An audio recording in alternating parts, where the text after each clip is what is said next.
Hi, I'm Louise and I'm going to show you a great stretch for tight glutes. Now, how do we get tight glutes when we sit for long periods? There's two muscle groups that get really tight when you sat down for a long time is the piriformis and the psoas muscle. So the piriformis wraps around the sciatic nerve and can give you lower back pain and sciatica. So we're going to stretch that out. There's several ways we can do this. I'm going to show you two quick ways. So the first one, you're going to lie down on your back. You can do this at home. And what we do is take one leg over the top and flex the foot to protect the knee. Now, if you're really tight in your lower back, you might just want to stay tapping up and down, and that might be strong enough for some people.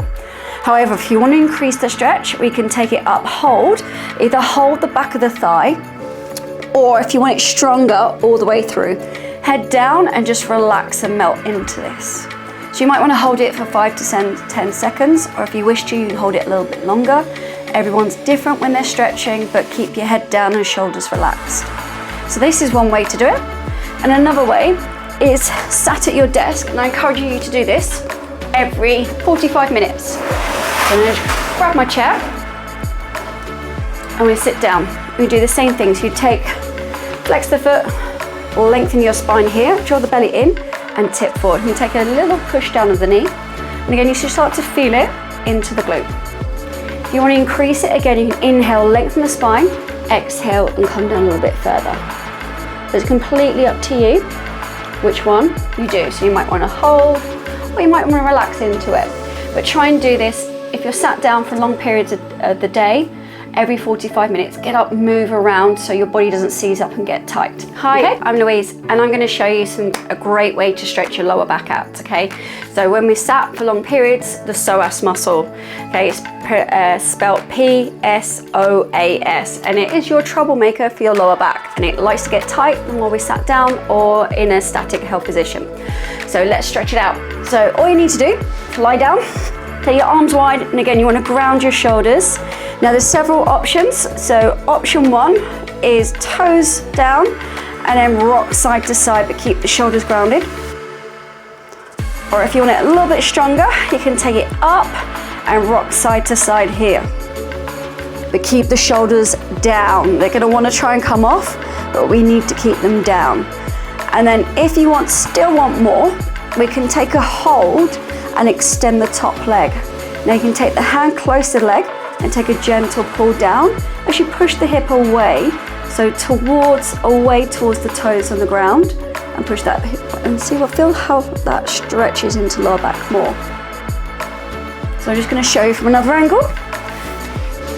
So we're out wide, either toes down, rocking side to side, or toes off, side to side. Taking nice but deep breaths, grounding through the shoulders, or the option is to take the static held stretch. And that will just to develop the stretch a little bit more and bring some more length to your muscle. And that's it. It's really quite simple, but it's such a great way to relieve that lower back pain. Hi, I'm going to show you a great way to stretch your hip flexors. So it's these muscles here, and they get quite tight and can be quite painful through the hips, especially when you move. If you have a bad knee, what you can do is take a pillow and place it underneath the knee that's on the ground, so there's some space between your knee and the floor and it's nice and supported. So what we're going to do, we're going to take the hand underneath the shoulders, pull the shoulders back. Option, make fists if you have bad wrists. So I'm going to step my leg forward, sink into my hips, lift the chest. I'm going to go dynamic here, rocking forward and back, because for some people, this might be strong enough. If you want more, we can sink down, lift the chest, and shift the shoulders over the hips, tuck your tailbone and sink down. Think about sinking into the ground. You can support your arm on your thigh or have the hands on the hips. If we want to add on to this stretch, we can take the hands down, choose your options, and then rotate up. And this is a great way to open up tight lats, which can affect your posture. Okay, so I'm just going to show you this from the side so you can see a little bit better. I'm swapping legs. So I'm going to step forward, drop my hips, lift the chest, and rock forward and back. So as I said, this is dynamic. And then you can take your held option, tucking the tailbone, sinking down. Or if you want to add on a lat stretch as well as the hip flexors, tap up and down. And remember, if you need it, support a pillow under that knee. Hope that helps. Hi, I'm giving you another way to stretch your hips. So a Hindu squat. So you step nice and wide. Now everyone is different in the pelvis. So some people can step narrow, some people need to step wide. So lift the chest and sink down. And then from here, we're gonna press the elbows to the knees, dropping the hips down and lift the chest. This is not for you. Another option, we'll open the hips in a similar way, is on a nice big comfy pillow, bring your feet together, lengthen the spine, tip forward and just gently press down on the knees.